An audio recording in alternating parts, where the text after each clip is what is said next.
It's more than just your output, more than a bike. When you hear your shout out, you know it's all right. Put on your magic pants and let's go. We're cruising into the power zone. Clip in, set yourself free. Come on and take a ride with me. You know what you need to know and what's it all about. Everything you need, it's on the Clip Out.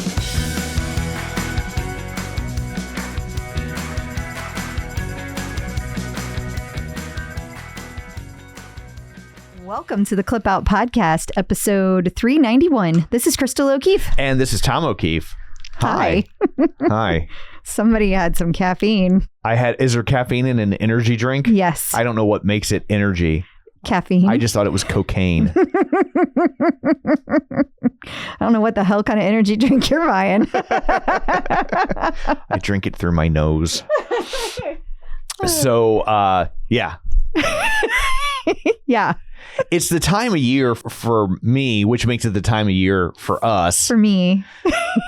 Where in the St. Louis Film Critics Association, they nominate the movie. So they nominate all the movies on Sunday, and then you have a week to watch any of the movies that they've nominated that you might have missed. Yes, and he's only seen 2 this year, which means he's watching 3 to 4 movies a day. Yeah. I love this time of year, but I hate the movie watching. Oh my God, that movie you made me watch last night was awful. So awful. Yeah, it's definitely one that's was very proud of itself. It's not my thing in any way, shape, or form at all. And I don't think we can say the name of the movie. Is it too early? Because it's too early. It doesn't open yet. All right. And send me a DM. I'll tell you. I'm technically embargoed. I didn't realize. I'm so sorry. Even though this is not the movie podcast, I could theoretically have my critics license revoked. Well, I'll just say this. It's really freaking long. It's really long. It's longer than it needs to be. Like a lot longer. It's a good looking movie. It's well acted. But it just goes on and on. Uh-huh. And on. Uh-huh. Yeah. Okay. Well, send me a DM if you're at all curious. I'll tell you. I can tell you. Yeah. I'm not embargoed. I didn't sign anything. I think you're embargoed through marriage. Probably. It's like you're an embargo in law. But I'm not saying it publicly, so it's okay. I can give somebody my opinion. Yeah. So, on the DM. On the DL. On the DL. In the DM. In the DM. Yeah. So what, pray tell, do you have in store for people this week? Well, we have a really interesting interview with Liz Nikol. Okay. Yes. She is the person, but she is a Peloton member. Uh-huh. But she's also a therapist. Okay. And she's also super into lifting and hardcore on the floor. And then she has a really interesting backstory. Okay. She was working across the street from the World Trade Center on 9/11. Woof. She had breast cancer at age 29. She has changed careers. She got a doctorate at age 43. And then her dad passed away of Alzheimer's. And then she found out this year she has the Alzheimer's gene. So we go down some rabbit holes with Liz, but it's a great conversation. So definitely recommend people stick around to listen to that. We also have the newest on the standby list that Peloton has been doing quietly since the summer. And now all of a sudden they're pushing. They're which acknowledging is weird. Its existence. Yes. Yeah. And then Peloton decided to do some fitness predictions. Did they get a tarot card reader? They didn't. Okay. They didn't. Theirs are based on this silly little thing called trends. Whatever. Them and their data. I know. Nerds. We're going to talk about holiday classes and a little issue that came up with those. Okay. And then there's some store closings we're going to talk about. We're going to talk about a new filter that got added.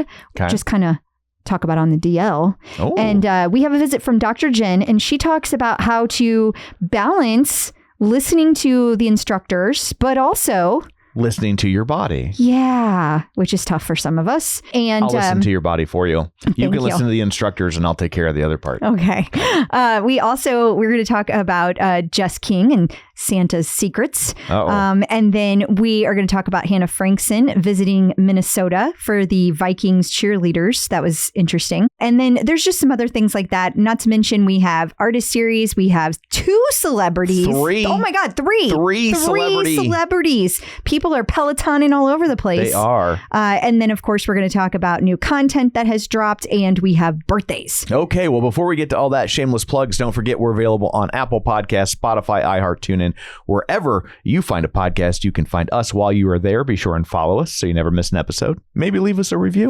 Yeah. That'd be a nice little Christmas It present. would. You know what would also be a nice little Christmas What's present? that? Patreon. Oh, yeah. Treat yourself or a friend. Yes. Patreon.com/theclipout. It's $5 a month.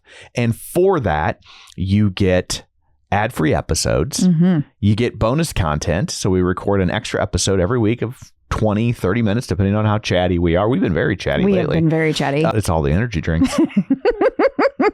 I'll get you an energy drink. The bonus episodes will be longer than the regular episodes. We'll have to start the clipped out. But you get that. And then if we get them early, you get them early. And lately, we've been getting them super early. I think the production team wants to go on holiday. I guess. And they're so early. Here's how early they are. The Patreon members already have this episode. That's early. It's very early. I don't even know how they're doing it. I don't either. I don't even know why we're continuing to talk because it's already done. It's already done. It's already, and I was very funny. They are lightning fast They over are. there. Yeah. So, and it helps the show. There's obviously a lot of costs involved in something like this. And so that helps offset a lot of the costs of like the website and the hosting and the articles, because we pay our authors. And yes, lots of things. Things like that. What are we talking about this week over on the Patreon? Over on the Patreon, I'm glad you asked because I had totally forgotten. I figured. Things we're talking about, tips for logging into the Strength Plus app. People were having some struggles and we're going to help you not struggle. We've got the TCO gift guide. It's pretty darn good, too. It covers a lot. Oh, yeah. Okay. And Alex K surprised some people, with a delivery, a road delivery. Yeah. We'll talk about that. Yes. And we'll also talk about exercises you shouldn't be doing. Mm-hmm. So I thought it was kind of all of them. Yeah, we know. Yeah. We know your take on exercise, You know Tom. how much I love it? Yeah, yeah. I was like, oh, cool. An excuse. Unfortunately, in the article that we found, then they tell you what to replace it with. And I was just like, oh, cool. Scratch that off the... Oh. There's things we should There's be... replacements. Well, that's no fun. Yeah. I didn't have to do that anymore. And you just gave me something different. Yes, they did. Not a fan. Okay. We will talk about all that over on the Patreon. Okay. Also, you can find us on Facebook at facebook.com/theclipout. While you're there, like the page, join the group, and you can watch all of these on YouTube at youtube.com/theclipout. And then finally, I know we throw a lot of links and stuff at you. And if you're ever trying to figure out where to find those links, well, you can get them sent to you mostly weekly. I've been on a good run. You have. In the newsletter that we send out that you can sign up for at theclipout.com. So there's all of that. Let's dig in, shall we? We shall. Should we let people know? Probably not. That we are not going to do an episode the week of Christmas. No, let's not tell them. Don't want to tell them? No, let's just see what happens. Surprise. Okay. Yeah. Okay. Guys, I'm just telling you anyway. Oh, what the? Never listen. You never listen. You never listen. Okay. Are we ready? I think we're finally ready. We shall. There we go. Peloton in the news. Peloton has been doing this for a while, secretly. Yeah, I was quietly. secret. Quietly is more appropriate. They've been running a standby list. Do they have boarding groups? They do not. Peloton technically does have boarding groups because you have cards that are different colors. So technically they do have boarding groups. Okay.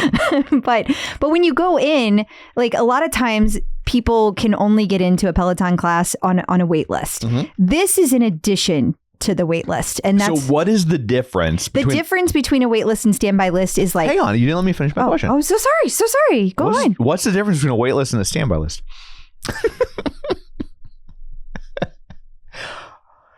If you're not watching on YouTube, you need to be.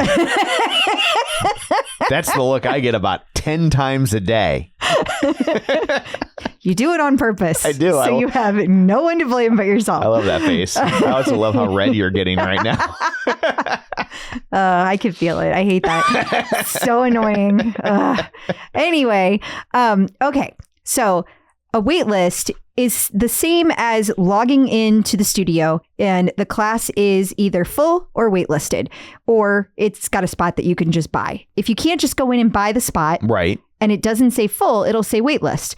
So Okay. it fills up to a certain point, and then they give like a certain amount of wait list spots. Nobody knows exactly how many because it changes depending on if it's yoga or if it's strength or if it's the cycling class, etc. So it's a percentage of however many people they allow in the class. You have a wait list. And then once that wait list is full, it'll just say full. Okay. So there's 3 things. You can either buy a class, Right. class is full, or wait list. Those are your 3 class, options. which lasts for about 45 seconds. Right. On a good day. Right. And then you wait go to list lasts for another 45 seconds. Okay. And now the wait list. So standby is a wait list for the wait list? No. Oh. Different. Okay. So that's all through the studio booking site. Now, standby, you don't even mess with that. You just Screw that. That's for the little people. You just go straight to the studio and you get there 45 minutes before the You class say, my name is Karen. and you freaking hope.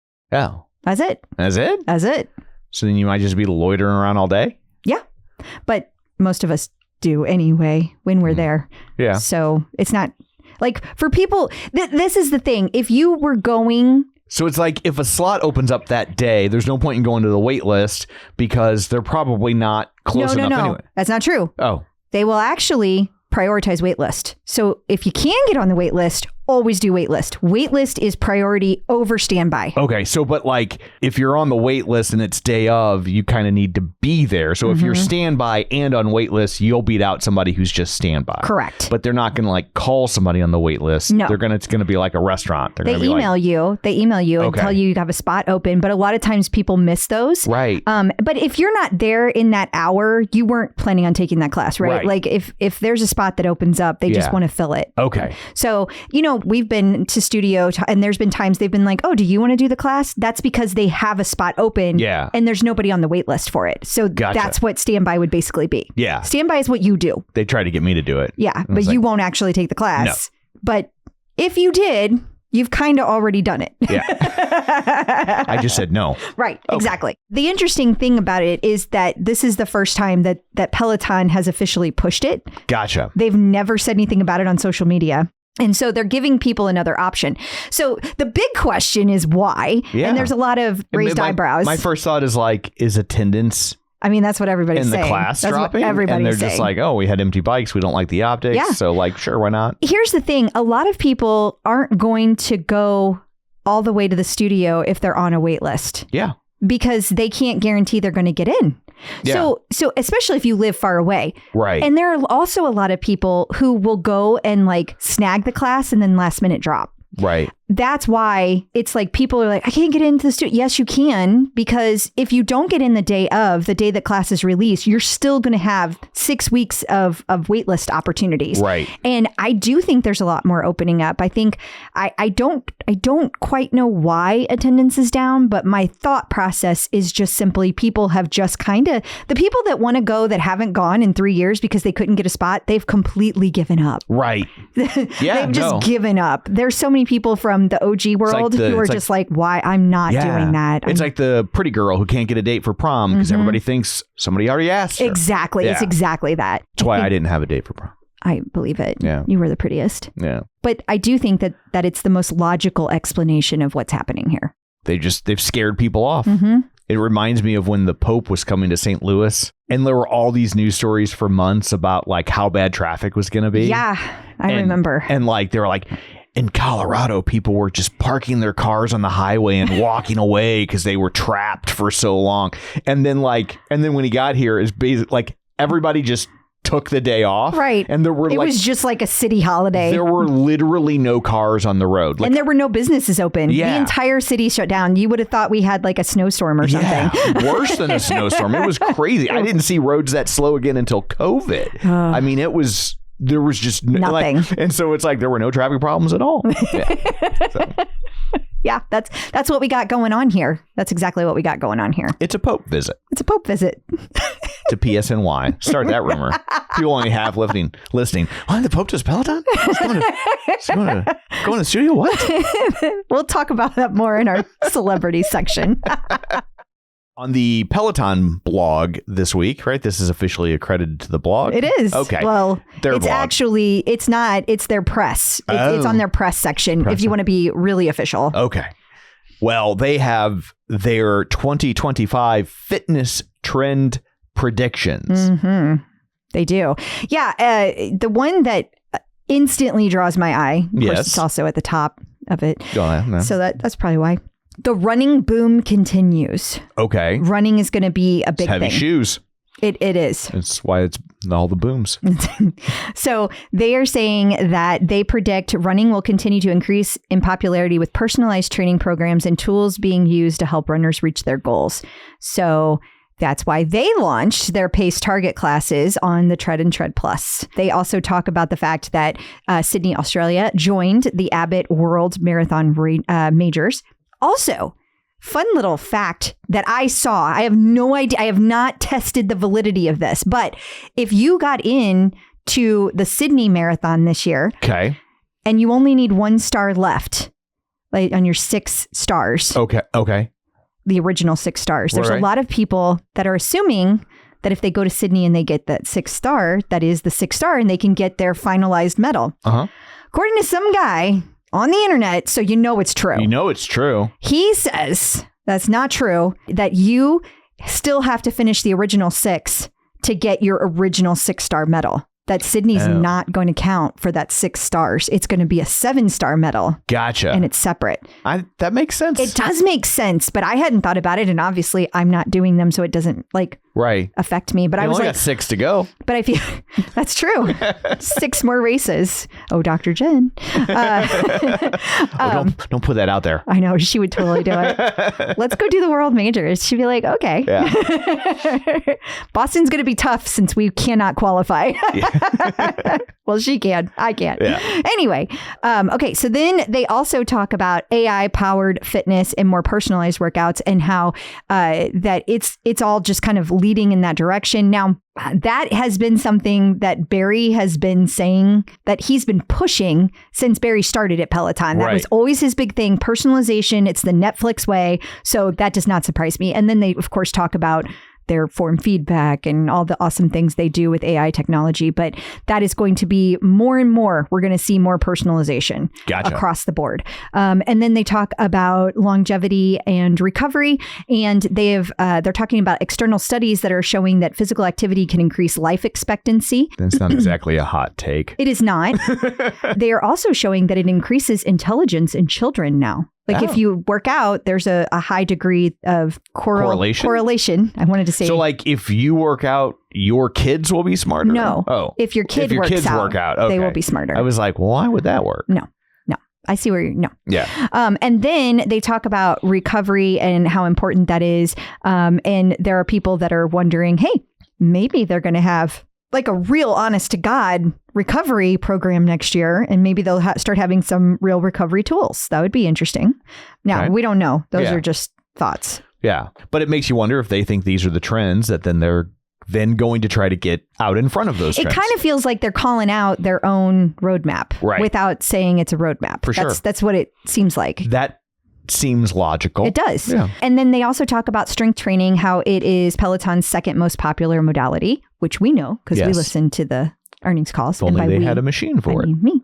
That's so true. They think that the popularity will continue with a particular focus on moving well and goal-oriented strength training. They talk about that there needs to be accessibility, but there also needs to be structure and specific training goals. Hello? Guys, I've been saying that to Peloton for years. They're finally listening to you. No, they're not.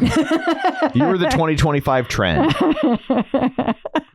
So anyway, that's what they're saying. I think all of those are pretty obvious. I don't mean like, why are you talking about them? I just mean that like, I don't think they called out anything that was shocking here, but I do think that they are telling us what they plan to be working on over the next year. So I don't know exactly how it'll all come to fruition, but I'm excited to see whatever they decide to do.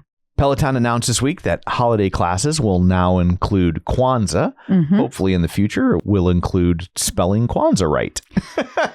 Lord, let's hope so. Because I tell you what, if they post these classes with spelling it the wrong way, people are going to lose their damn minds. And they should. I'm surprised they didn't get lit up over that. I mean, this is one person's little screenshot. Maybe they did. I didn't go back and check. Yeah. But everybody that has seen this has instantly noticed it. So I feel like I noticed it. And if you noticed it, I'm bad at the spelling. It's like they turned Kwanzaa into pizza. Yeah. Yeah. It was they had it with 2 Z's and 1 A instead of 1 Z and 2 A's. Yeah. And I was just like, I don't think that's right. And then I was just like, well, I guess I have it wrong. And then I got the red squiggly. And you were like, oh. And I was like, is Kwanzaa not in the Microsoft dictionary? Is Microsoft racist? And then you were like, no. I was like, oh no, they spelled it wrong. Peloton just spelled it wrong. Yeah. So I think that's a new one, though, because they've done Boxing Day classes. Mm-hmm. They've, of course, done Christmas classes, and they've done Hanukkah. Last year, they added, I think Boxing Day was added last year. So I think this is the first year for Kwanzaa. And of course, they also talk about they're going to have their New Year's content in their top 50 countdown. So if people were wondering, yes, they are planning on having that as well. We have 2 store closures. One doesn't really count because it was a pop-up. So if you're going to pop up, you're going to pop down. It was always intended to go away. It's not a sign of failure. It is not. So that was in Bondi Junction. I remembered how to say that properly. Good. Thank goodness. Now, do you know how to say the other one? Leipzig. Leipzig? Okay. Yeah. I'll go with it. I think that's how you say it. Sure. And that one's in Germany.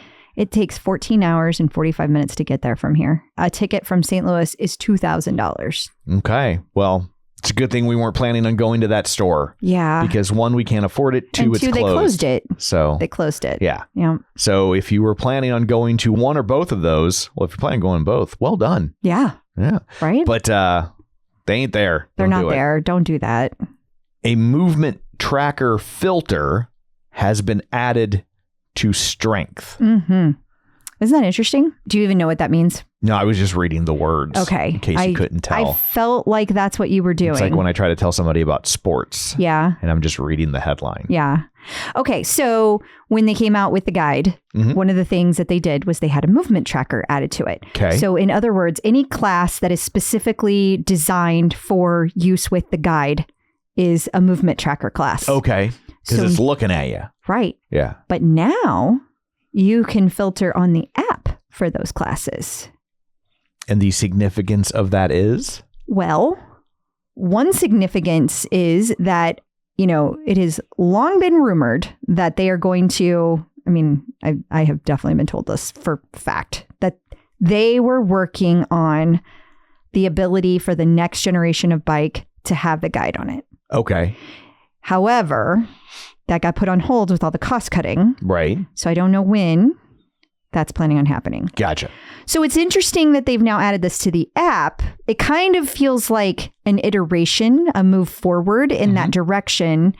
So maybe, perhaps, that is movement towards that new product. Gotcha. That's one thought. Okay. The other thought is that it's just there so you can stack your classes. Okay. Because if you are using the app to stack your classes and you can't get to your guide classes, then you can't make your stack, right? So it's just somebody that has this and a guide, which I think a lot of people probably do at this point because I know the guide hasn't been like a runaway success, but they've blown them out cheaply enough that I think a lot of people have been like, okay, for $45 you got me. And so there's probably a lot more out in the wild than there used to be. I would agree with that. Yeah. I mean, yes, it's not like hot feature, but at the same time, you can take any class on it. So like I use it all the time just for yoga classes because it's something I can do right there in the living room and it like interfaces with the TV perfectly and I don't have to mess with it. But like it doesn't work on a TV downstairs, which is where I have my weights. Right. So I'm not going to carry all my weights upstairs. So I don't know that I'd ever use it. It's like a workout before the workout. Yeah. It's your warm up. Then you don't got to do a warm up because you're already warmed up. That's right. Okay. So there we go. And coming up after this, we're going to talk to Dr. Jenn. She's going to have tips on how to balance following instructor directions while your body is recovering and how to deal with that guilt. So stick around. Getting the psychological edge with Dr. Jenn. Joining us once again via the magic of ZoomTube, it's Dr. Jenn Mann, licensed marriage, family, and child therapist and sports psychology consultant. She was a 5-year national team member in rhythmic gymnastics and sports psychology for USA Gymnastics. It's Dr. Jenn. Hello. Hi. Hello. All right. We have another question for you this week. This one comes from Maya Carter Hallward. She said that she is injured and she's trying to hold herself accountable to not add every time the instructor asks her to. But it's this balance that she's trying to find because she gets her heart and body going and then like they say to add and she's like, oh, maybe I can handle it. But then she doesn't want to push and she wants to heal. How can she balance that? Perfectionist much? Is this a nom de plume by chance, Crystal? No, it is not. Look, I think that kind of, and I joke when I say perfectionist much, but it is a bigger issue. And kind of what I'm really hearing in this is your competitive desire to be good, to do it right, to do what the instructor says, to follow the instructions, even when it is to your physical detriment and could harm you. So what that tells me about you as a person, and I get this as a former elite level athlete, like I was trained to do that, and I've had to learn to untrain myself largely in doing that, is you don't want to be overriding your pain threshold, your instructions from your doctor in order to win the gold star when it's going to hurt you and slow down your recovery. And so I think that for her, this is a really great opportunity to practice the skill of honoring your body and slowing down a little and doing things a little more gentle for a short period of time in order to heal. And the more you do that, the faster you're going to heal. And then you can go hard and do everything the instructor says. But to me, we need to look at this as an opportunity to learn a skill that's really necessary in life. And, there's going to be a day when we're all a lot older, hopefully 110. And we need to slow down a little or change our workout in order to honor our bodies while continuing to grow and be healthy and all of that. But we need to start to work on that earlier on in our life so we don't hit that 110 and suddenly go, oh, how do I do that? I never did that before, and harm ourselves. Yeah, it's hard. It's hard because even if you want to honor your body and it's not a matter of perfection, it's also like in that moment, sometimes it's difficult to tell what you can actually do without hurting yourself. It's hard to listen to your body. Yeah. And look, I think that some of that is a lot of us have spent a lot of time tuning out our bodies, and we tune out our bodies for a lot of different reasons. We tune out our bodies because of trauma, especially sexual trauma, physical trauma. We tune out our bodies because of cultural pressures to look a certain way. And that then pushes us to dislike our bodies. So we disconnect from our bodies. We tune out our bodies for eating disorders, addiction, all kinds of things that we go through. And tuning into our bodies and honoring our bodies is part of the healing process for all of those things and more. Okay. Makes sense. Makes sense. Well, yeah, especially like if you're tuning out your body too, it's hard to, when you're trying to do the right thing for it, it's hard to trust yourself. Like you think you're letting yourself off the hook. Like, can't listen to my dumb old body saying don't lift that or don't run now or whatever. Yeah, I could get deep here. I mean, like when you said trauma, you think about all the children of alcoholics or children of parents with personality disorders. And I think of like all these things because they get so used to everything that they're being told in their life is you're wrong. And so they don't trust anything. Ugh. Yep. And also tuning out all of the children of those people and things that you named have had to tune out of their own wants and needs. And some of that is bodily, some of it is emotional. And as a result, are very well practiced at it. But part of the problem with it is that A, when you do that, it's hard to stop doing it. And B, when you tune out the bad stuff, like let's say you're hurt and you have an alcoholic parent who can't take you to the doctor. So you tune out that pain to survive it and get through it. When you tune out the bad stuff, you also tune out the good stuff. That you don't get to be selective what you tune out. When you disconnect, you disconnect.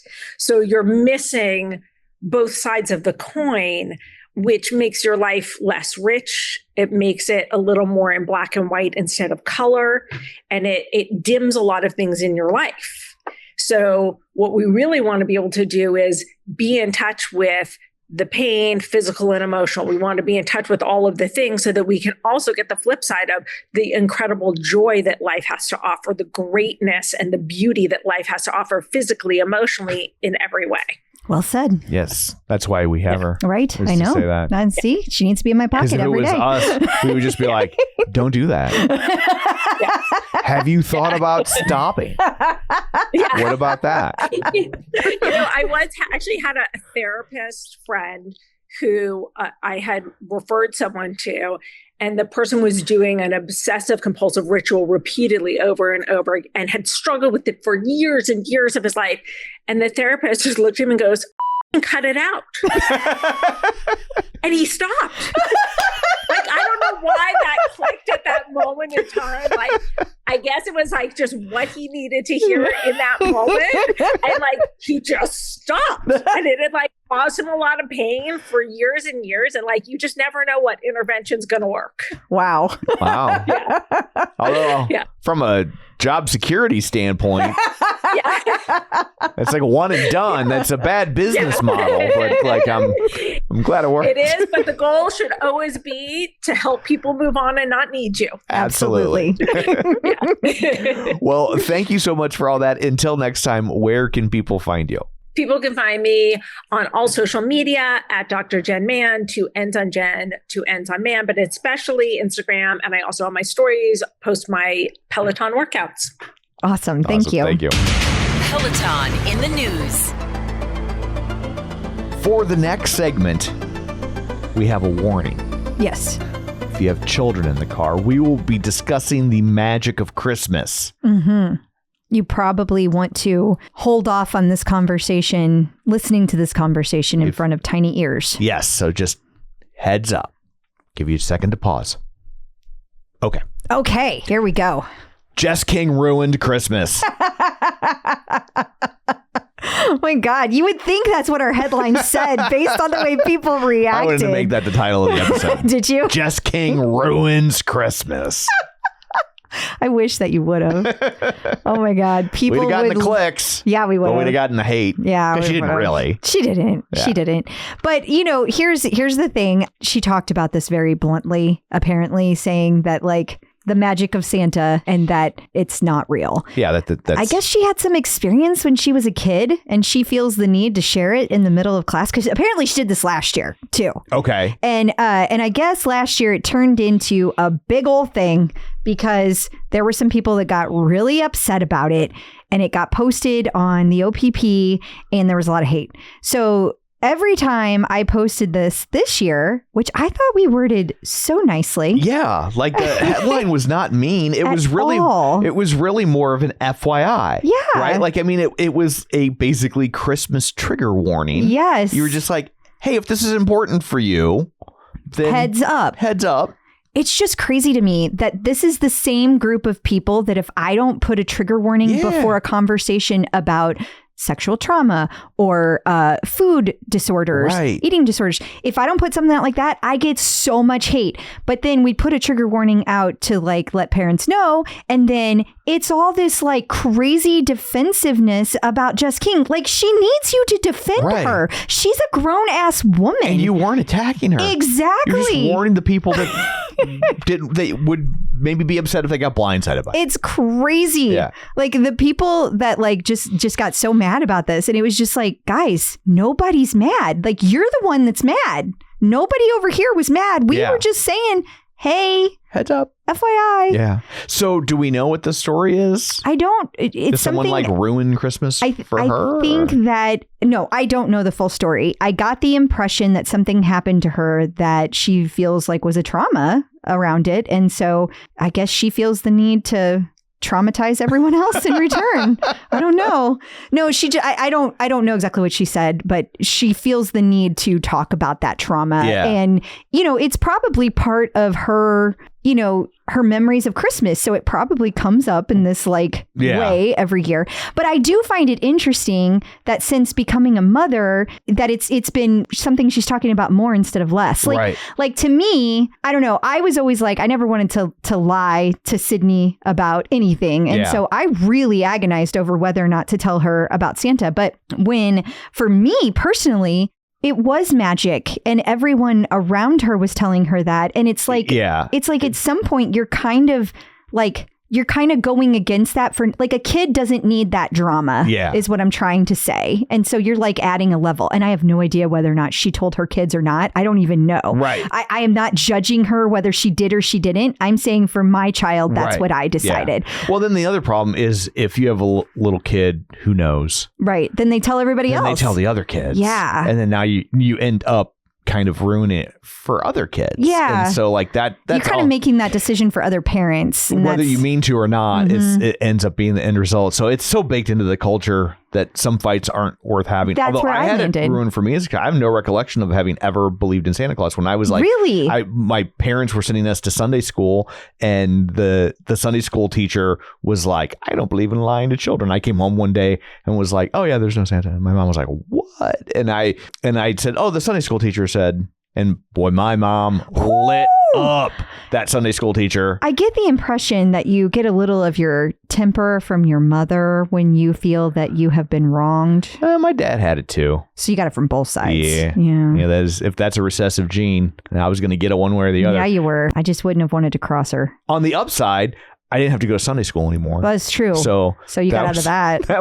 It's a net positive. That is for you. At least as far as I'm concerned. Yeah. I would have felt the same way. Yeah. But so I thought the most interesting thing about this was just people's responses. Yeah. Like to us, it was just like a little note. It wasn't a big deal. But people's response about how people should, like the judgment that came out of it for saying that we were judgy was so funny, because they're like, why are you even listening to a class with Jess King without headphones on and you have children? What is wrong with you? Like, well, like kids come in and out of rooms. Yeah. And like, I hate listening to these classes with headphones. I did that like the first year we had the Peloton, and then I haven't touched them since. I can't stand them. If I don't have to use them on the bike, because I get so sweaty on the bike, that's like disgusting. Yeah. I mean, I was using them on the tonal and then they broke. And then I bought like a little external speaker to hook up to, because it was like, I'm never down there at the same time because I was running right all the time. And so I was like, I'll just do this, it's cheaper. And now I'm like, oh yeah, I don't want to wear headphones. I'm glad I stopped once you get used to it, it's like really hard to go back to headphones. So if I had a little one, I probably wouldn't listen to it anyway. But also the judgment of like people thinking that like you shouldn't listen to an explicit class around a child.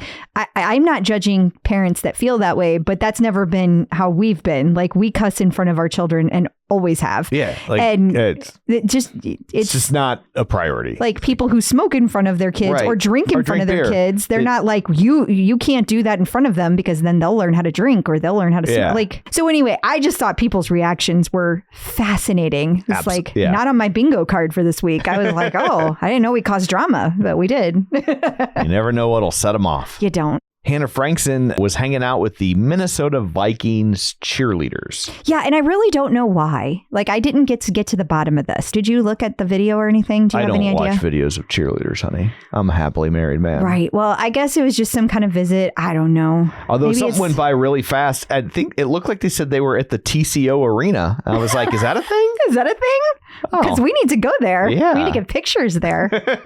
Guess we're going to Minnesota. Well, we've been there before. We have. But now we need to go to that specific place. Yes. In Minnesota. Okay. That's what I was saying. But yeah, so I have no idea. Just it was her hanging out with the Minnesota Vikings cheerleaders. She seemed to have a great time. Yeah, she seemed to enjoy it. The one thing I did see people mentioning was, and several people thought it was pretty funny, is how she was like, oh my God, people in the Midwest are so nice. Like she didn't know because she's not from here. Yeah.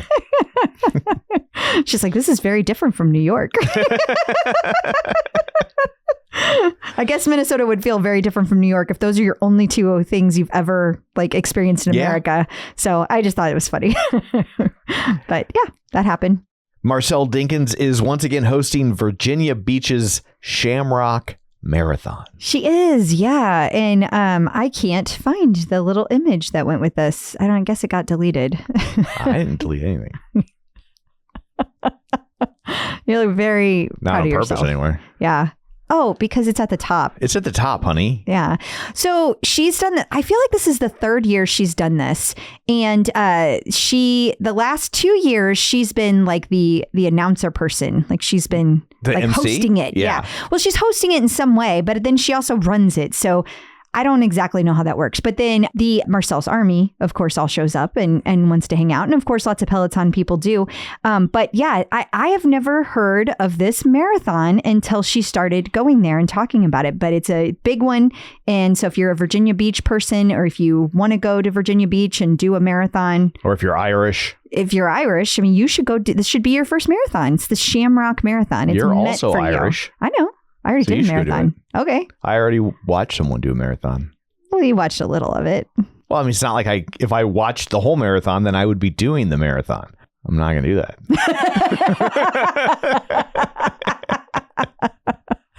All right. Well, there you have it. And speaking of marathons, Matt Wilpers will be running the 2025 Tokyo Marathon. He sure will. I guess he's going for his Abbott majors because he's done several of them at this point. So. Now, I would go for the Costello majors. Would you? I would. Yeah. But, until those are a thing. Not going to do it? Not going to do it. So if they change the name to Costello Marathon majors, you would do them? Sure. That's just because they won't. Yes, that is absolutely true. All right. Whoever works at Abbott, I need to have a conversation with you. They're like, no, we're not doing that. We don't know who this person is. And we don't care. And we're not changing our name for him. Coming up after this, we're going to talk about the latest artist series. And not an artist series, but I put it in that segment anyway. Much to my consternation. And we will also have not one, not two, but 3 celebrity or celebrity adjacent Peloton sightings. So stick around. Peloton artist collaboration. The latest artist series features Backstreet Boys Know The. Yeah. When did they drop that? I don't know. Okay. I hate when bands do that. The worst is the Eagles dropped the. Did they? Yeah. And one day, just like in like the early 2000s, they were just like, hey, by the way, we're not the Eagles. We've always just been Eagles. We're like, I'm pretty sure I have album covers that say the Eagles. Yeah. So like don't gaslight me, Don Henley. Yeah. What's up with that, Don Henley? Yeah. Oh my goodness. Okay. Well, I didn't know that. They're always going to be the Eagles to me. For sure. Everybody says the and Eagles. And it's always going to be the Backstreet Boys. Isn't it weird though? Like how like some bands sound okay. It is. Like, because you can't just say Eagles. That sounds so weird. That's how I'm going to go see Eagles. No, you're going to go see the Eagles. Yeah. But you would sound like an idiot if you were like, I'm going to go see the Led Zeppelin. Yes. You would sound like your parents. Yeah. I love the Led Zeppelin. I saw them on the Facebook. Yeah. Although thefacebook.com does work. I know. If you type it in. You've been over this before. I just feel like I have to defend the olds. We are the olds. That's us. Shut up. I love you too. That's enough out of you. What band were you telling me the other day is coming up on 40 years? And I was like, what? Like of their album? And you were like, oh, I bet they're going to be doing a tour of this album. And I was like so crushed. I couldn't believe it. I know it was somebody from the 90s, right? God. Well, the 80s. It would have the 80s because 90s would be 30 years. But it was like an album I loved. And you were like, God, that's got to be. Oh, it was it one of the Aerosmith when we were talking about Aerosmith? No, wasn't it? It wasn't. It wasn't because Aerosmith is never touring again. And I'm really sad about it. Oh, that's true. Yeah. I'm doing an Aerosmith tribute band where I work, though. I know you are. That guy looks eerily like Steven Tyler. He does. Like, if you want to look it up, the band's called Draw the Line. They are an official tribute band. They are officially endorsed by Aerosmith. And this guy, and they're from Boston. And this guy looks so much like Steven Tyler that I think he got the endorsement as part of a paternity settlement. Because the dude looks like Steven Tyler. Yeah, there's especially certain angles, but the way he sings and like hits the notes in the same way, it's like, whoa, that was jarring, but like in a good way. Yeah. Okay, well, I don't know, but it's really sad. Anyway, Backstreet Boys. They're back, all right? I was never into boy bands, so I could really care less about this. Yeah. I never was into them. I don't have any. I don't know their songs. I mean, I know them if I hear them. I'm like, right. But I couldn't tell you which one's New Kids on the Block and which one's Backstreet Boys. Were they I Want It That Way? I don't know. That one? I literally don't know. I don't know. I honestly Andrea don't know Barber would know. She would know. And she would be really upset that I don't know. She would be furious. I know. But yeah, I'm shocking not a boy band guy either. Do the Monkees count? They were kind of a boy band back in the day. They were. For the original boy band. Well, I would say American boy band. I would say the Beatles were the original American boy band. Yeah. I threw the American in there. I fixed it. But there is a British guy in the Monkees. So moving on. I don't know anything about Backstreet Boys. Okay. I know a lot of people are really excited about it though. But yes, there's an artist series with the Backstreet Boys. Yeah, there's going to be a whole crap ton of classes too. As there should be. They're very popular. Yeah, no, totally. It's just because it's not my thing doesn't mean I'm like mad at it. I think it's great when people get to do the classes, but 1, 2, 3, 4, 7 different classes that they're going to have. And that's just the English classes. There's also 2 German classes coming up as well. So 9 classes total. Okay. So there you go. And then I put this under artist series. I want it that way. Okay. It's in our article because Nikki wrote the article and she embedded a playlist. What she's talking about. She embedded a playlist. Gotcha. And this is Nikki loves the boy bands. The truth is out. Nikki loves the artist series to put the little embeds in, which I don't blame her because they look cool. Anyway. So also I'm including in the artist series, even though it's driving you crazy because it's not technically an artist series. Technically, it's not at all. It's not about a technicality. It is nothing to do with an artist series. Fortnite. Yeah, not even close. It's a collaboration. It has nothing to do with music. This is it takes artists to hashtag rigid bitch. Takes artists to make video games. No. It's an art. No. Like film is an art. No. That's there's cute. a Fortnite thing. There is. It's called Checkpoint Obby Challenge. So there's these like little mini games that you can play in Fortnite apparently. Okay. And they're called obbies. I don't know. You say so? At any rate, this is Peloton's like showing up in Fortnite as like a branding game, getting in front of people. Please delete that. It's a workout and you do battle royale and it also has like you running and stuff. And then you have to hit checkpoints. You find the Peloton P coins, which are golden. Okay. And then you get to beat your best time. So it's like mini games. They're just mini games, but they also have like a cool golden Peloton bike in there. So, and then little Peloton gold coins in there. So I think that's neat, but I have absolutely zero interest in playing Fortnite. Like zero. But it's good that Peloton is doing things like this because they already have me. Right. They need to expand to new people. So It's smart. It's smart to do that. Absolutely. Peloton celebrity sightings. So our first celebrity sighting is Justin Baldoni. He is recovering from some sort of energy. Hopefully he just listened to Dr. Jenn's. Oh, I hope so. Dr. Jenn segment. Did I say recovering from an energy? Yeah, you did. Okay. You did say energy, and I was like, what are you talking about? He's recovering from an injury. That makes a lot more sense. It does make a lot more sense. Oh, no. Does that mean I accidentally drank an injury drink?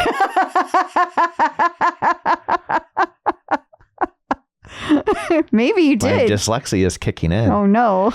So... we were talking earlier about what a bad speller I am in passing, and they actually tested me for dyslexia as a kid because I was such a bad speller, but it turned out I was just dumb. No, not dumb. But they were like, in the 3rd grade, I was reading at like a 12th grade level. Yeah. But I couldn't spell anything. And they were like, well, that doesn't make any sense. And they were like, no, it just turns out he sucks at spelling. Don't know what to tell you. Apparently spelling takes work. And your kid's lazy. I think it's just you don't have any interest in it. If you had interest in it, you'd be an excellent speller. Perhaps. But anyway, Justin Baldoni is recovering from an injury. Good job. Good job. Thank you. And he posted a video on his Instagram, and you can spot a Peloton bike in the background. Yeah, and if you don't know, he's from Jane the Virgin, and It Ends With Us. But I have to say, now, so we in the TCO group, we tease Nikki a lot because, and this is in a good way. Okay. Because she constantly has her investigator spyglass on. Okay. And she spotted this thing. Did you watch this video? I did. It was like a little tiny corner. I had to watch it a couple times. She's like, where is it? I was like, damn, girl, how did you see that? She's like, okay, well, in my defense, I have followed this guy for like a long time. And I was like, uh-huh. I don't know. That was like she had on spyglass and it was like zoomed in, man. I couldn't believe she spotted that. Well, if you're watching on YouTube, the image you're seeing right now is the image. Is where the Peloton pops up, but I had to watch it through twice. And then it doesn't stay up for long, so then I had to watch it again to capture so I could pause it at the exact right spot. A lot of effort went into this image that you're probably not even looking at because you're listening to this episode because all you think about is yourself. But It Ends With Us was the movie with Blake Lively that came out not too long ago, did very well. People were upset about it.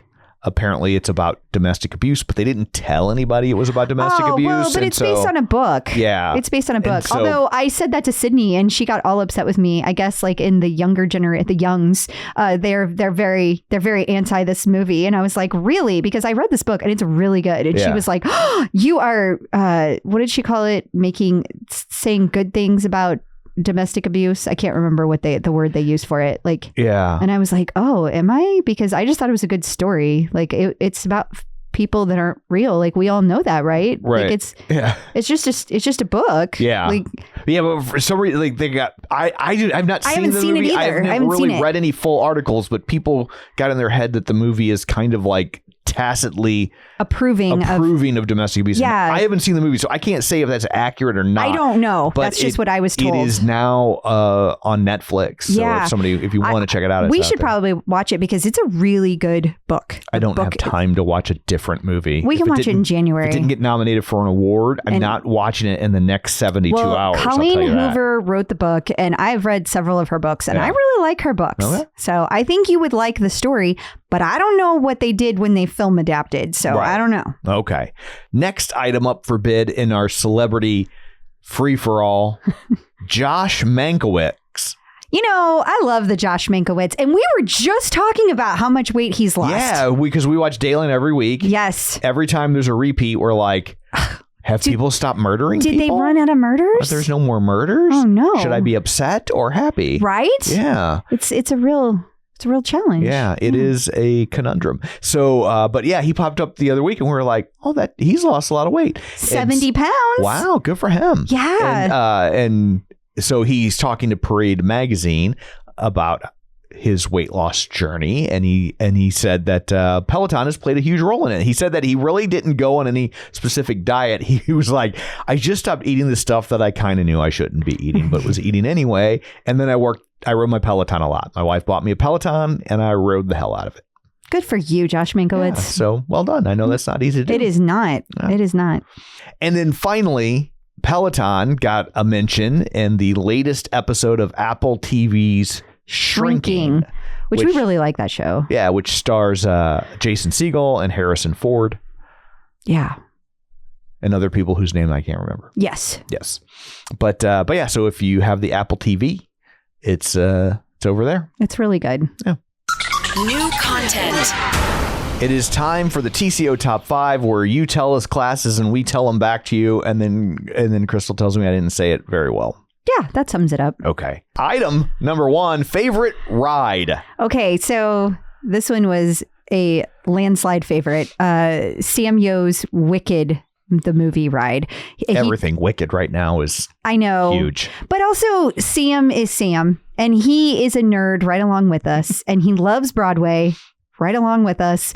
And he had a great time in this class, and he dressed up in his Wicked outfit. So of course it was going to end up in the top 5, but like Christina Wallace, Mindy Jensen, Connie Sue Manos Martin, Deborah Anzalone, Julie Marcus, and they all recommended this one. And Christina said it was an absolutely fantastic ride. She laughed, she cried, an overall blast. Glad we have this following the film. So you too can join over 40,000 followers or Pelotoners who've already taken this class and defy gravity during this ride.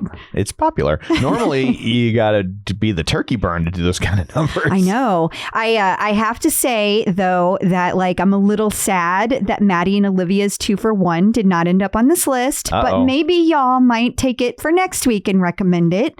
They can branch out and do other Wicked classes. Yeah, I know you don't want to do too much at once, so I hear that. So number 2, favorite arms and intervals ride. ride? Okay, so this was taught by Leanne Hainsby Aldis, and this was taught way back in September, and it was a 30-minute intervals and arms ride, and Margaret Robertson nominated this class. She said it starts with 8 minutes of intervals and then 10 minutes of upper body and then finishes with 8 minutes of intervals. She loves this because she feels like it's short enough time she can go all out during those intervals and she's able to really push, but then she still gets in some upper body work. So that's great. Yeah. That's excellent. Number 3, your favorite run? My girl, Mariana. I was just talking to her today. She couldn't get on the subway. She was trying to leave Jersey, waiting for a train to Why would anyone ever want to leave Jersey? And she was trying to go back to New York, and they had announced 3 trains, none of which had ever showed up. They got lost. And she had on her New York hat, and I told her that she was like cursing herself because she was wearing a New York hat in Jersey. She eventually got to the studio, all as well. I'm going to go on a limb and say that happens a lot. Probably. But she taught a 60-minute endurance ride on November 21st. And Karen Smith said that she loved this class. Mariana always brings such light positivity to her classes. Base pace run with some small hills. And Mariana's classes always go by so quickly because I'm focused on her and her words. It's so true. Number 4, your favorite stretch. Okay, so Andy Spear, of all people, bringing in the stretch class. Okay. He's made the top 5 many times, but not for a stretch. Okay. This is new. This is a 10-minute hip mobility class taught by him on December 4th. And Mindy Jensen is recommending this class. She said that Andy starts a class with standing hip cars that you repeat at the end in order to see the difference after the class. And having that gauge really reiterates the importance of taking these classes regularly. It's only 10 minutes, but it has big results. So... And finally, the class so tough, you are legally forbidden from stacking it. It's your unstackable. Our girl, Marcel Dinkins, who's also going to be at Virginia Beach for the Shamrock Marathon. I heard that. She taught a 45-minute walk plus run on November 24th, and Sarah Lester nominated this class. She said, it's been a while since I've taken a class with Marcel, and this class is all focused on hills, and it is tough. It's a good thing Marcel is an excellent coach and gets you through it. And then she also said, side note, I don't think Marcel gets enough credit for what a great coach she is. Every class has a different focus. That is true. And we will now take a look at this week in Peloton, starting with Strength Streak. Strength Streak. That's right.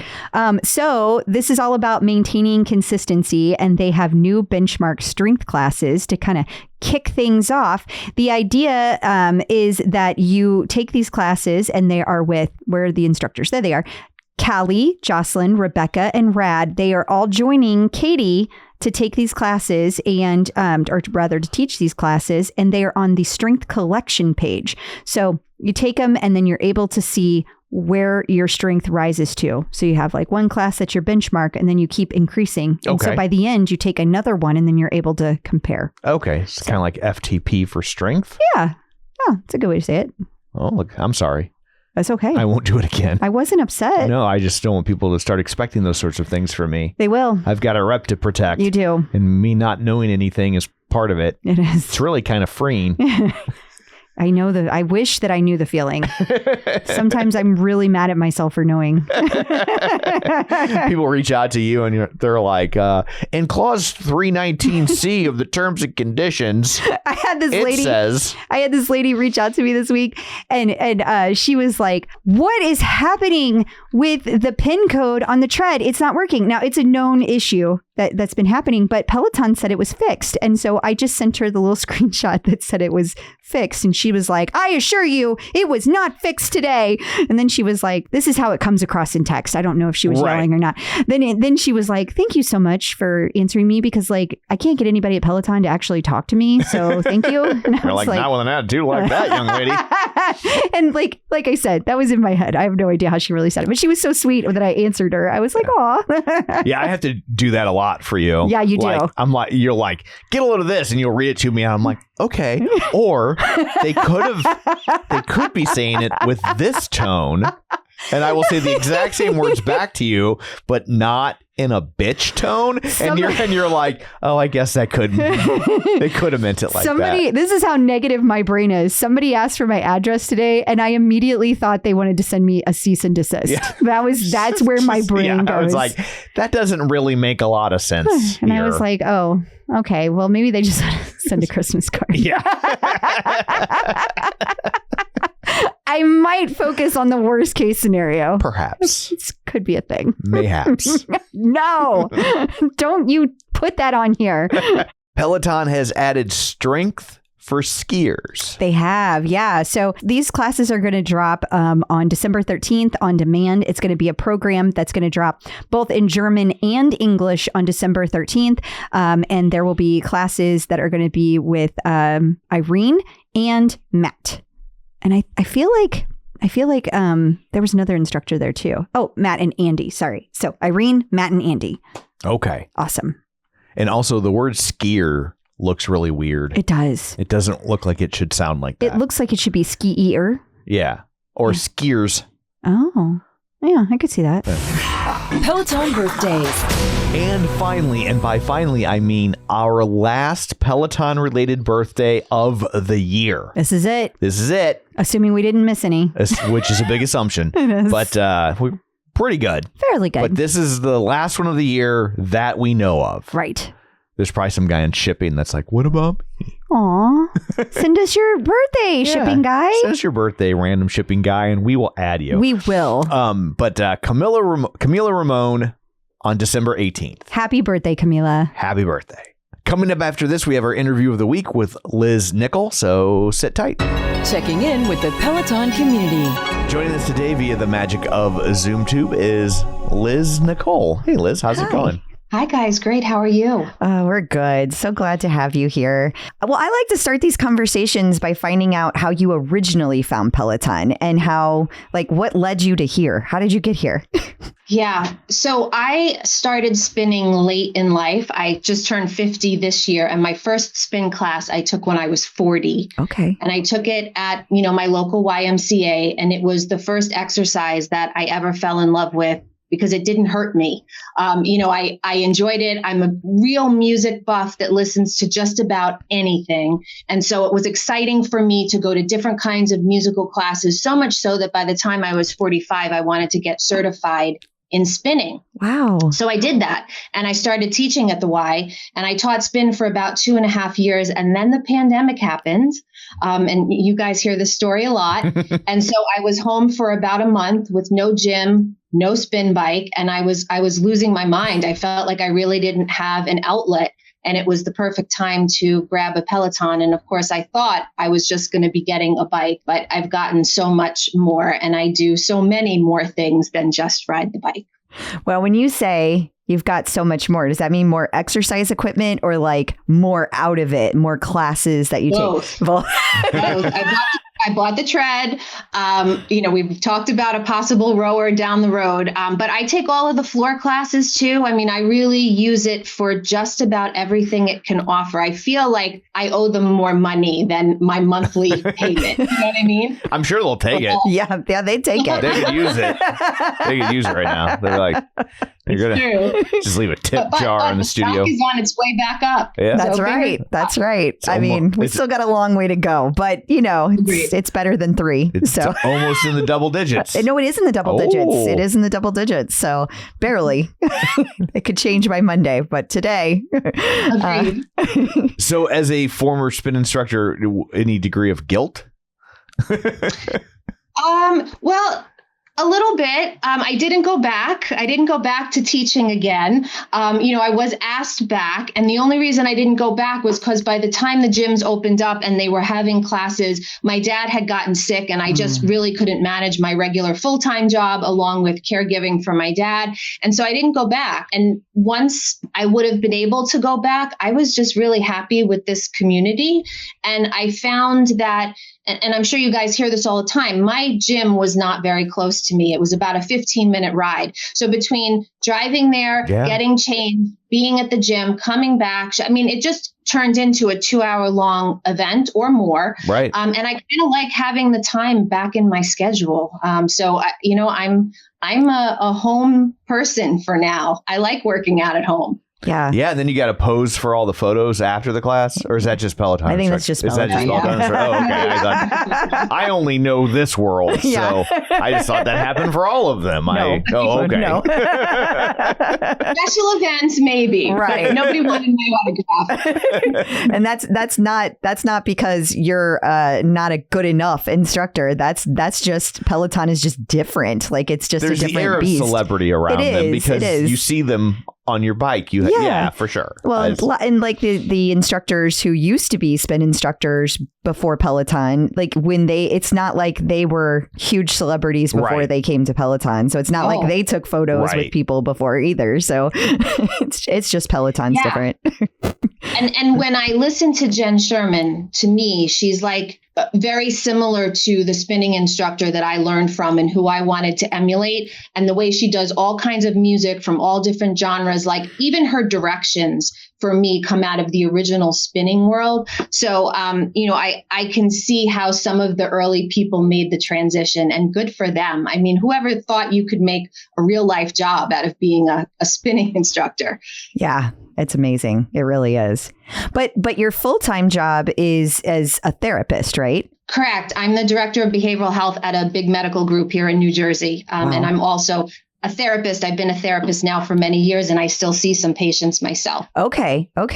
But you said that movement is the best medicine. And I'm curious if there was like a specific moment that led you to that, or if it's just been things that have happened in your life in general, or you just love to move? So many different answers to that question. I mean, if I think about my job, I am literally prescribing exercise all the time. It is known for being one of the best things that can help with depression, with panic attacks, with overwhelming anxiety and stress. And of course, this world we live in these days, I mean, everyone is over the top in terms of all of, the things that they're dealing with and just trying to manage their regular life plus everything going on in the news. And so exercise helps. And what I find when I'm working with someone and I've met them one time, prescribing exercise gets me the quickest. I mean, sure, over the long haul, we have to work on their family issues and their thoughts about things and, how they interact with the world. But if someone is really depressed and not doing much, and I just get them to agree to only 10 to 15 minutes of exercise of any kind to start, go for a walk, right? Even if they didn't enjoy it, the fact that they did it at the end and that sort of motivation of like, wow, I couldn't get myself to do something yesterday, but I got myself to do something today. It's really powerful. And I think that we can take people, almost like 50% back, if not more than that, with just exercise when they're struggling with a mental health condition. So, I've tried to encourage people to exercise, everyone from people who've never exercised a day in their life. And then maybe we're just talking about going for a walk, to people who used to do something impressive. They used to run marathons. They used to teach spin classes. They used to do whatever. And because they've become so depressed or their life has gotten smaller, they've stopped doing those things as well as other things. And then it's just like, well, how can we begin to point you back in a direction towards doing things that made you feel really, really good? And so at work, I'm using it all the time. But then in my own personal life, from a health perspective, it's just so critical. I mean, it can change the outcomes for so many different situations and diseases, and it just makes you feel good. So I'm a big advocate. I believe it's actually probably more powerful than truly taking a prescription medication. Wow. Yeah. And I was curious, like when you have you been an active person like your entire life, or did that, I know you said you didn't take a spin class till you were 40, but had you been doing other things that were active? I think I was like a lot of people. I mean, when I was younger, I played basketball in high school. I did not exercise in college really at all, except for walking. And then, after that, it was like I'd go through these periods where I'd join a gym. I'd go for 6 months, then I wouldn't be going, and then I would just stop. Work got in the way, life got in the way. I moved, the gym went away. You'd start little, home projects where you're like, okay, I'm going to do Pilates at home. And then you do the DVD for like 2 weeks and then you stop. So I had fits and starts of lots of different things, but I never really found something that I committed to the way I committed to a bite. So I would say really before 40, at that point in time, I was somewhat out of shape. I mean, I could keep up, but I wasn't doing anything extra. Okay. I was just curious because I know when we were communicating before the recording, you had told me that you had breast cancer in the past, and you were quite young, 29. And I didn't know if movement helped you through any of that, if anything there precipitated change. It's funny. I look back on that now and I find myself thinking, I wish that I had so many different things at that time. I mean, if you think of, 29 for me was 2003, right? So the internet was newer, right? Cell phones were newer. So no one was sitting at chemotherapy like on their Instagram, right, or following these people who are influencers that actually can make you feel really good about what you're going through or whatever. So, you brought a book with you to chemo. That's what you did. And so I think now of how different I would approach going through treatment if I had been an active person going into that. And I really wasn't. And I think I would have benefited so much from moving my body more than I did during that time. And I would say that to anyone going through it now, if you have, it doesn't matter if it's the Peloton community or your local YMCA, whatever it is, move. Your outcomes will just be so much better. It just makes you feel, I would imagine it makes you feel like you're a little more normal because you're doing something that is so normal and good for your body. So now as a therapist, I mean, it's not a surprise that a lot of my therapy patients over the years have also been cancer patients because I'm open about the fact that this is who I am. Doctors know they're allowed to say to the patient, hey, I know this therapist who's had cancer. Would you like to see her? And so we immediately have this connection, and I'm very encouraging right from the get-go, literally within a week of diagnosis, of just talking to people about moving their body. And if they haven't been doing it before they even start all of the garbage that comes next, like, can you start something slow now? Can you do a little yoga? Can you start stretching? Can you go for a walk? Like, let's kind of get you doing it before you really need it. That's really powerful to be able to have already gone through a journey that somebody is about to go through, and also have the therapeutic background to be able to, this education, to take that tool as well as all your therapy education and give them that tool as well. Like that sounds very powerful. It's funny. I was a career changer. So my first 8 years of work, I worked for a brokerage firm in New York City, and I was a human resources person. And I worked in the building across the street from the World Trade Center. And so I was there on 9/11. And after that, like many people, I reevaluated my career. Yeah. And I was a psychology major in undergrad and kind of always thought I would be a therapist, but got led in a bit of a different direction. And so after that, it took me 1.5 years to quit, but I applied for graduate school and I quit my job. And I was only 1 month into my program in graduate school when I was diagnosed with breast cancer. And so, I will never forget, my mom and I were at the doctor's appointment where I got my diagnosis. And after the doctor walked out of the room, she just turned to me and said, "I don't know how you're going to do it, but you are somehow going to help people because of what you're going to school for and the fact that this just happened," right? And years later, I got this job at this medical group where I'm at now that has a cancer center. And so, very early on, I said to my boss, "Listen, I don't want to necessarily make it my expertise because, of course, working with cancer patients is hard. It can be triggering for me too. So I'd like to make a portion of my work focused on that. And it's the best part of my work. Absolutely." That's awesome. It is. I'm just curious, when you said that you kind of flirted with exercise throughout your life in fits and starts, but then at 40, it really seemed to stick. I'm just curious, what made it stick for you then in a way that it didn't previously? That's funny. That's a good question. So one of the things that came out of getting breast cancer was I left a bad marriage. Right. The thing about cancer that's really interesting is if you do it right, you reevaluate your life and you look at things that aren't working and you say, all right, this isn't great for me. I want to make some changes in some area. And, there was nothing. My ex-husband was a great guy.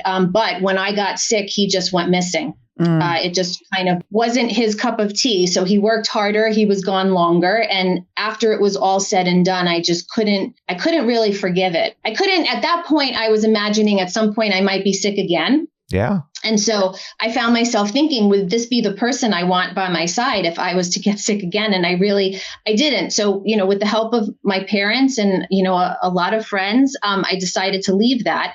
And so in my mid to late 30s, I met my current husband, who is, the love of my life, and it was all meant to be. But he was is a chiropractor. And so he was active. Right. And so as a result of us blending our lives together, and then he ultimately ended up moving in with me here, it was like, well, let's join a gym together. Right. And so that was really where it started. And probably for about a year before the spinning classes, I was just on the elliptical. I was walking on the treadmill. I was like maybe playing around with weightlifting a little bit, not knowing what I was doing. And then I finally felt like strong enough or confident enough that I was like, I'm just going to try it. How bad could it be? If I hate it, I'll never go back. And the rest is sort of history. Wow. Just thinking, I'm so glad I was so nice to you when you got hit by the car. Well, luckily that's who you are. Yeah. That's, I chose better the second time too. We all did. Hey, that's right. We all did. It's a lot easier. I mean, not that I'm saying like people should just assume that the first marriage isn't going to work out. But I think as you get older and you go through life of any kind, you start to evaluate things and like look at a life partner in a very different way than you do when you're 20. Yeah, for sure. Exactly. Yes. If I could have everyone not get married until they were between 35 and 40, that would be like the best choice, because you don't know who you are, right? And life takes you in different ways. You don't really know what your career is going to be. You think you know, but you don't know where that's going to take you. You don't really know where you want to live. I mean, you don't know a lot of important things about yourself that could really change over those first 10 years, after school, or 20 years if you didn't go to school. So it's like, find out who you are first, and then find a person. Yeah. And then also make sure you know who they are. Yeah. Especially that. Well, yeah. That would help. That would help. Sometimes that can be surprising. I found out. Yeah, you did. Good or bad. That's right. Yeah, that's true. Good or bad. Good or bad. And then a bit of a change, but also on a sad note, your dad has passed away from Alzheimer's. And you also found out that you have that gene. Okay, so I don't know much about that. Does that mean that you could get Alzheimer's, or does it mean you will? Or if you do something to prevent it, then it won't happen? Like, do they even have that medical knowledge yet? Yeah, this was a year of learning, and it was not something that was on my bingo card for this year at all. And, like, anytime you get news, you freeze for a moment and you're just like, wait, I don't understand what this means. But the type of person that I am, I then chose to like voraciously read, listen to podcasts, try to get as much information as I could. Now, the crazy part about this is when my dad got sick, we actually didn't know it was Alzheimer's. He was, I don't want to say misdiagnosed, but they thought that they could help him with brain surgery. And so they did a brain surgery. And after he came out of surgery, he declined significantly. And it was a long decline. It was almost 4 years. But like we never really knew what his diagnosis was. And so after as I knew he was dying, we were in kind of the last couple of days, I started doing all of this research online. And I found out about a program in New York City where when somebody dies with a brain disorder, you can actually have their brain go to this hospital, and they, after 9 months, will send you a very detailed report of what your loved one died of. And so, it was hard. I mean, my dad had a PhD in history. He taught for many years. He was the most brilliant person that I knew. And it killed me to watch everything that happened at the end. So I just felt like I needed to know. Okay, so then I get this report back in February of this year, and it was Alzheimer's. And I was like, wow, so he might have had the original condition that he had surgery for, but then this was also going on, and that's why things went so poorly after surgery. And so I just sent a message to my neurologist who I had seen for migraines in the past. And I just said, hey, so now I have this information, and do I need to do anything? And she was like, well, come in, let's talk about it. So by the time I saw her, she did what you would expect anyone to do. She did a baseline MRI. She did all of the blood work. And then she kind of casually said, we'll just do some genetic testing. And I left, not a care in the world, didn't think about it. Right. And then 3 weeks later, she called me up and she said, and at first I didn't really, I'm not a scientist by nature, so I didn't understand what she was saying. But, you get genes, one from your dad and one from your mom for different things. And so when it comes to this Alzheimer's gene, which is called APOE, right, there's a number after it, 2, 3, or 4. 4 is the bad one. 4 is the one you don't want. I had 2 of these genes. So it means not only did my dad at least have 1, but my mom also probably had 1. Wow. And so I got the double whammy of having 2 of these genes. And so that only happens to 2% of our population. So this is kind of like a rare thing. My mom did go get tested shortly thereafter, and she only has 1. So it, appears I got 1 from each. And so as I did the research in those first couple of weeks, it was crushing because the numbers were so terrible. It was like I have a 60% chance higher than the average person of getting Alzheimer's. Oh my gosh. And again, when you saw someone who was so brilliant, not only, my mom after 2 years couldn't care for him at home. He ended up in a facility. He died in a facility. And those last 6 months are like the memories emblazoned on your brain that you would never want to be that person for your loved one, right? You wouldn't, all I could think of was like, okay, here me and my husband are, we're like 50 and I don't know when this could happen. What, 5 years, 10 years, 20 years? And is he going to have me in a facility? Like it was a lot to absorb, but the best news about it, and I think the thing that I would celebrate in talking to you guys about exercise is that they've learned a lot about people who have this gene in the last couple of years. And you can, it's not a definite that the gene turns on, right? You can do things that promote a better, healthier lifestyle that could either prevent the genes from turning on, or they might turn on much later in life. And one of the things that comes up again and again and again in the list of maybe 4 or 5 things that all of these wonderful researchers who have written books and do podcasts and things have said is that exercise is the number 1 most important thing that you can do if you have an Alzheimer's risk. And so I'm like, what are the odds that I started exercising 10 years ago and then 5 years ago, or really the start of the pandemic? Yeah, the start of the pandemic with Peloton started doing so much more that I'm in a much better shape in my life now to say, and I can do even more. I'm going to try to do even more now because I know about this. So I no longer feel, the way this started 6 months ago, I was like, this is a death sentence. This is worse than having cancer, because you don't know kind of when it's going to hit. There's nothing they can really do for you. The doctors don't really seem like they know what they're doing. Even my own neurologist was like, well, I guess you should go into Manhattan and join a clinical trial. There wasn't like, okay, wait, we can do all these things and we can make it better.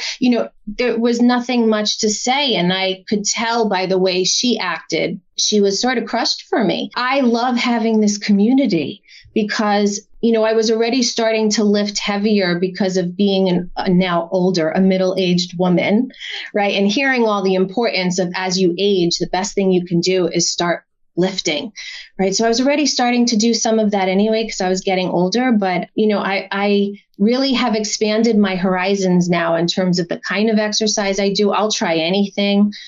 You just want to keep your brain active and doing even movements that your body's not used to because it's more neural pathways that you create. So I hope that I can, be someone who takes this not so great news, but really turns it around. I want to be in that 40% of people that don't end up with it.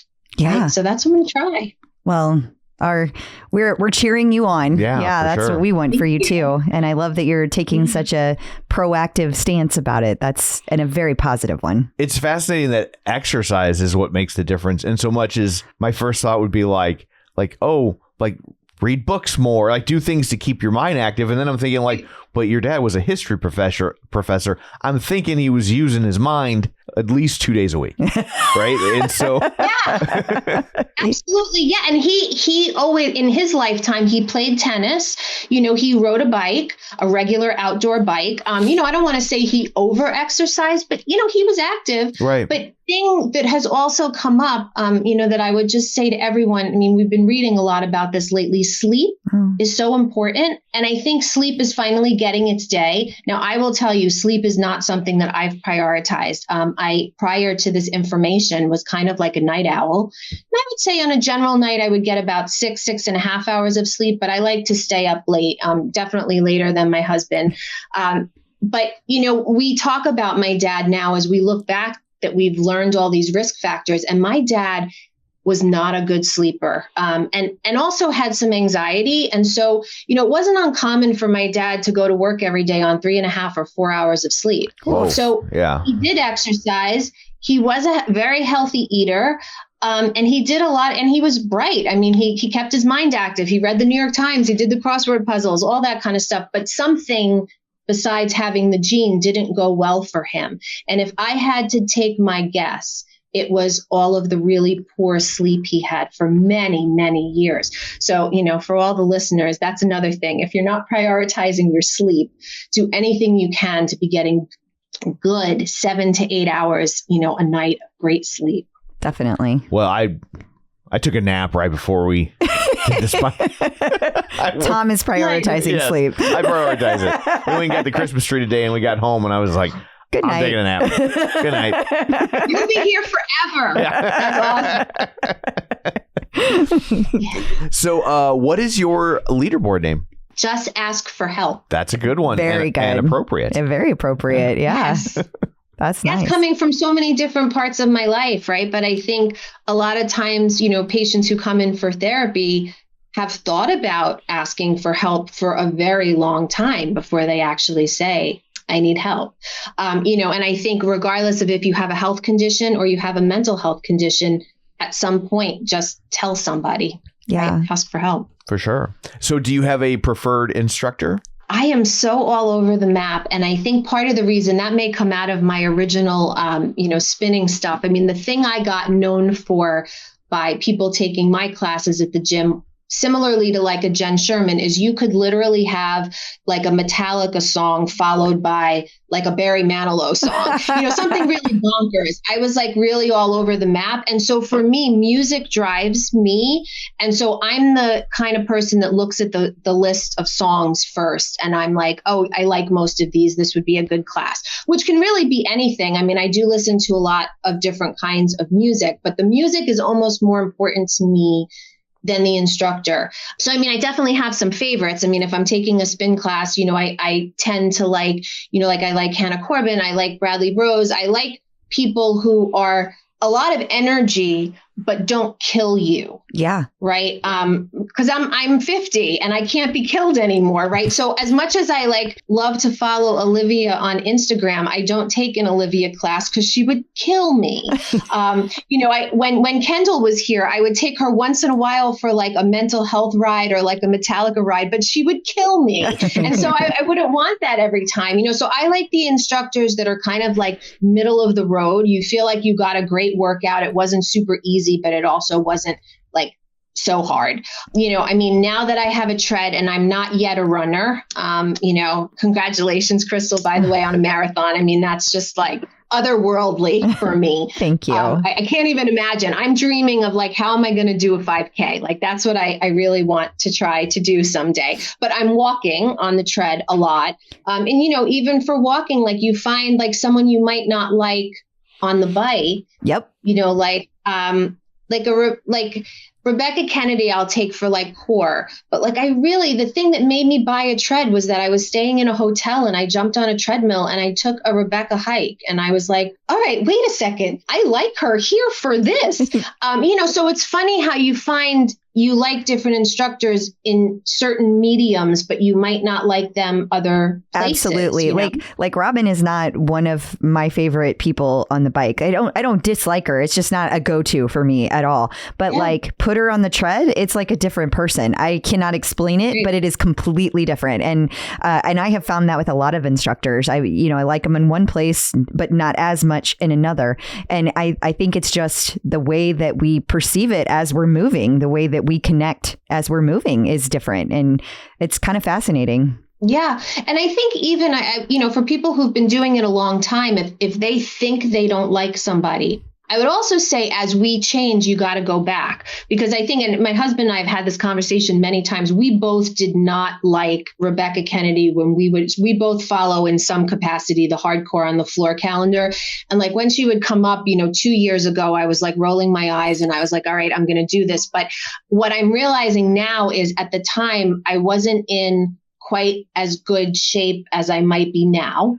And so the classes felt so much harder that then you kind of like, if you feel defeated often, you tend to not like somebody. But I think now as she's grown also, like her instruction is so good. She's gotten a lot more technical in her instruction. And it's a great thing. It's a great thing. It's not like she was ever not a good instructor, but how she calls out the moves is very different than it used to be in a good way. Yeah, like with the Pilates, right? Now she's teaching Pilates and everyone felt it. I felt it too. When Kristen McGee left, she was just such a great Pilates instructor. That was a big loss. Rebecca's killing it. I mean, she's really good at Pilates. So, you just have to give different instructors a chance and a try. Absolutely. That's really good advice, which we were going to ask about. So you already answered that question. Try